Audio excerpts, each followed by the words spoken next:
Hey free-to-play gang, welcome back to another video. So for today's video, we're going to talk a little bit more about the changes to the Desolate lens and what are some of my thoughts about the change. But before we get into that, I just want to drop a few summons into Brewster. I do feel like he is probably the more interesting choice among the two. I'm not going to go all the way, I'm just going to go for 40 spins, and if I do not get him, that's it, right? I'll just skip. So let's just see what we get. Nothing on the first one. He's not bad, but I'm kind of hoping that I don't get him so that I can conserve a little bit of my currency, right? So that I can use it on the next banner, hopefully.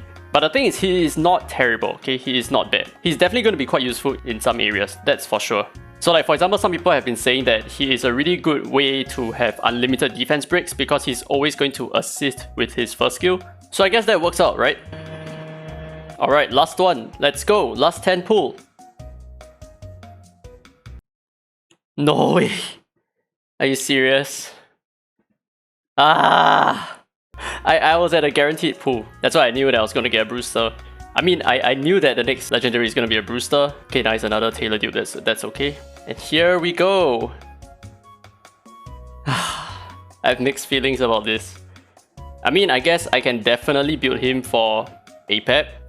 Some people are saying that he's going to be good for APEP, but now the thing is all my hits will be multi-hits. That might be a problem, but we will have a lot of defense breaks. Well, and we also have more content. Why?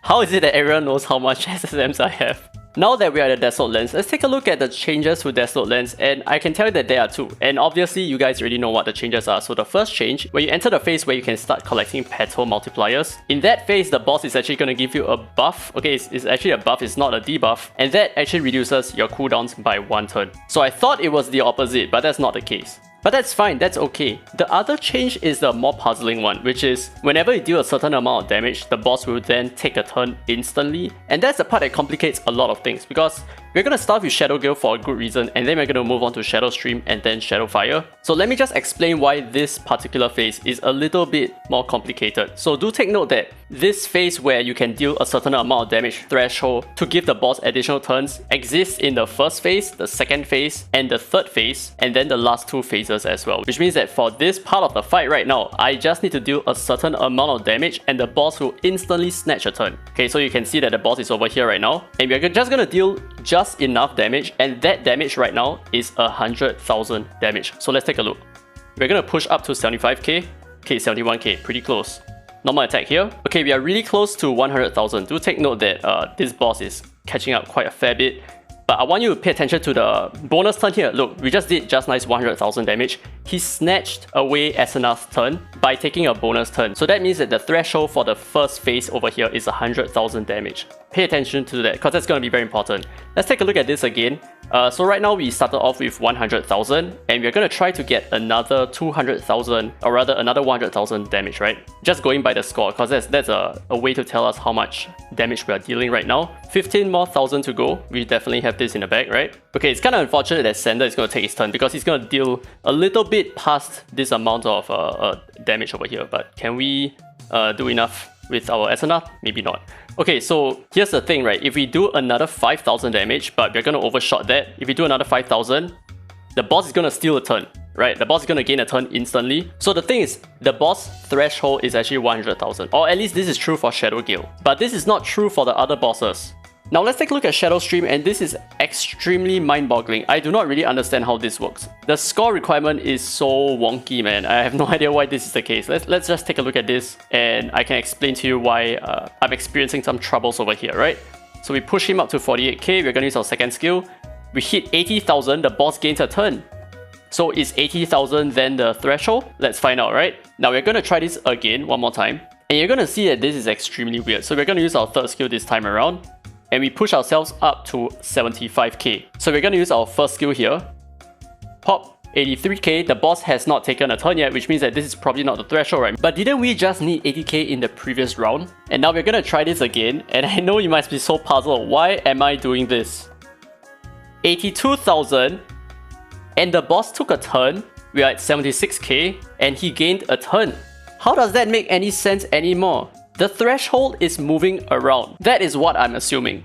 And the same is true for Shadow Fire as well. So let's take a look at Shadow Fire, right? So unfortunately for Shadow Fire, we are not fast enough, so the boss is actually going to steal a couple of turns. Or rather, he's going to take the first turn over here. and we have him at 12,745, right? So we're gonna start off with our second skill here, and then now we're gonna use our second skill as well. Take another turn. 93,000. Okay, so we start off at 12,000, so maybe, you know, we need to shift everything back, which means that we are currently sitting at around 81,000 worth of damage. So let's just use our normal attack here. 105k, and he took a turn. So that is less than 100,000, right? Because the boss had 12,000 points to start off with. Never mind, let's just use our second skill here. Pop another 50k. And the boss snatches another turn. So it does seem like the boss has a threshold of somewhere around 95k or something like that. But let's just test this out for real one more time. So previously the first threshold was at 105k, right? Now let's try this one more time. And we are gonna do this.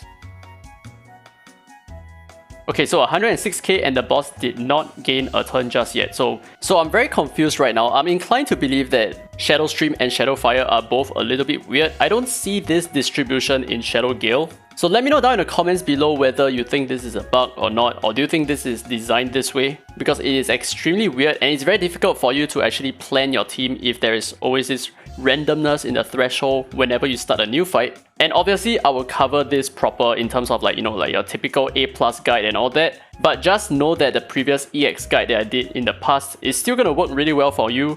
It is currently functioning really well for me as well, so I'm currently at like averaging EX+ all the time. But that's it for this video. I hope you guys enjoyed it. If you did, don't forget to leave a thumbs up. It really helps the channel, and subscribe for more Dislyte content. Now that said, this has been Derry Free to Play, and as always, I will see you in the next video.